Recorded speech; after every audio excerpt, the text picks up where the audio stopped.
Hey everyone, welcome to our show. So today we're talking about something we have been learning in our psych classes, ethics in experimental research. Right, and I know ethics sounds like a heavy, tough topic, but it's basically how not to be a mad scientist guide. In US, they use the APA ethics code, but in Turkey, we use the Turkish Psychology Association, aka TPD. Before we move any further, let's check out some APA's ethic principles, shall we? The first one is beneficence.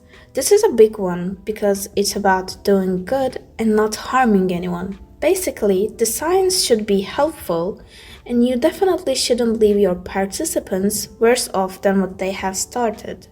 And the second rule is responsibility, and it's about trust. You gotta be a professional, follow the rules, and own up to your scientific responsibilities. Another one is integrity.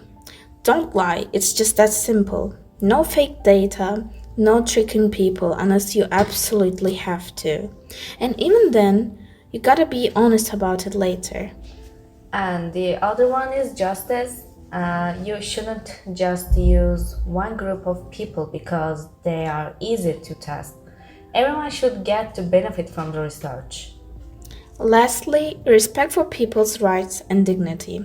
Everyone has a right to have privacy and confidentiality, and most importantly, the right to say, I'm out, whenever they want. Now that we are done with the definition of ethical rules, we can dive into one of the most famous studies in psychology history that basically have broken down the current ethical rules.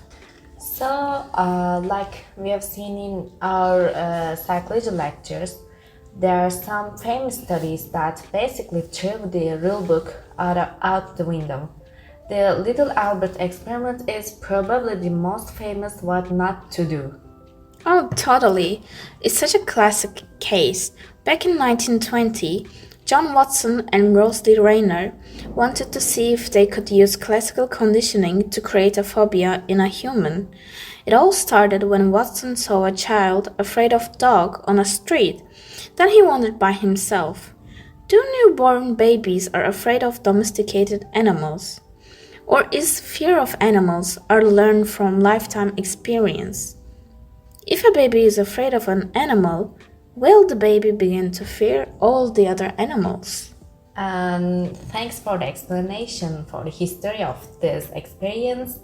And yeah, they took this 11-month-old baby, Albert, and at first he was chill with everything, white rats, rabbits, or whatever. But then they started a conditioning phase. Every time Albert reached for the rat, Watson would hit a massive steel bar with a hammer right behind the poor kid's head. It's brutal. The result was that Albert became terrified of the rat. But the real kicker was the stimulus generalization. He didn't just fear the rat, he started freaking out at anything white and fluffy, like dogs or even a Santa Claus mask. And the worst part, the part that really fails our modern ethics, is that they never did any extinction or deconditioning. They just let the Albert live with those fears. He never got that fix-it phase. Okay, so if you look at those APA rules, Watson totally failed on beneficence because he caused the kid psychological trauma. And informed consent, I don't think Albert's mom know about anything that her baby was getting into.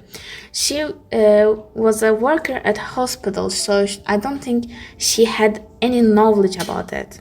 If there was a remake of this experiment, what would we do to fix these ethical problems? I think that first we would change the independent variable.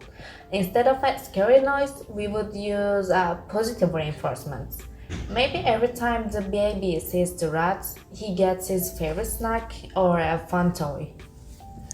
We're still studying conditioning, but we're looking at learned happiness instead of fear.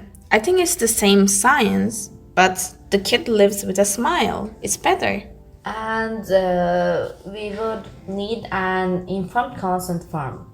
We would have to sit the parents down and explain every detail and tell them like, look, if the baby looks even slightly stressed, we stop immediately.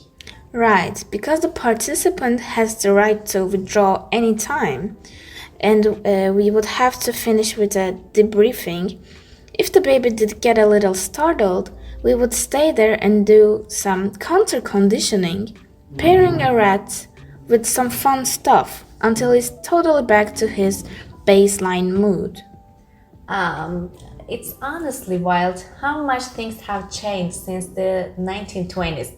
I've had enough drama for today. Now, let's go grab some coffee. Sounds like a plan, and we can talk about it later on. Thanks for listening. Thanks. Bye.